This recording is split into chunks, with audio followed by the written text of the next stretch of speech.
Ginagawa natin higher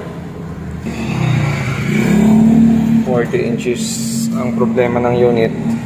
May time na bubukas, may time na ayaw. Minsan matagal bago mag-open. So chinek natin power supply issue, kaya binaklasan natin yung power supply. Ito na yung power supply niyan. Tapos ito siya.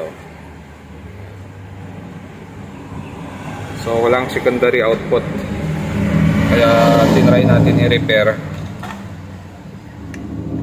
Tanggalin natin itong jumper kasi ni-repair kasi natin. Kailangan natin i-jumper yung isang pin dito para isang socket lang yung kakabitan natin. Yan. Tapos na-repair na natin siya. Ayan o. Kita nyo yung bagong pyesa na yan. Ang dating nakakabit yan ay 103. Dalawa. So pinalitan natin siya ng 15K. Dalawa rin. Medyo mataas yung kinabit natin. Tapos nilagyan natin siya ng varnish. So try natin ito. Titingnan natin kung gagana na siya. Okay, salpak natin. Okay, so ito naka-ground na yan. Tapos check natin yung supply natin. Ito 5 volts. Yan, yung gitna ng 3 pin na ito 5 volts. Ito naman 14. Tapos itong isa 56. Yan. So itong diode na to 56, 14 or 13, tapos ito 5 volts. So ang supply ng power supply natin or yung output nito ay 5, 12, saka 50 plus ang supply nito. So tatlong set ang ilaw nito. Tapos mapapansin na ngayon natin, mayroon na siyang ilaw dito. Ayan, power on natin. Okay, nag-response na siya. Tapos nag-backlight na siya.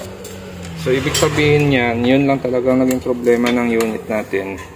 Yung supply sa pinaka driver IC niya ay nagloloko, ano? Nag-open yung isang resistor doon na 10K. Tapos pinalitan natin siya ng 15K na. Okay? So okay na ito. Yan na. At kung bago lang kayo sa aking channel, huwag kalimutan mag-subscribe. Ito, higher na 40 inches. So madalang na lang tayo mag-upload ngayon ng ating video sa YouTube. Busy na tayo doon sa kabilang channel natin. Saka mas mabilis kasi mag-upload doon saka gumawa ng video. Hindi kagaya dito na medyo matrabaho pa rin siya mag-edit ng video. Kaya busy din tayo, dami nating gawain. Kaya hindi masyado tayo nakaka-upload na dito. Pero try pa rin natin mag-upload kahit pa paano. Okay na ito.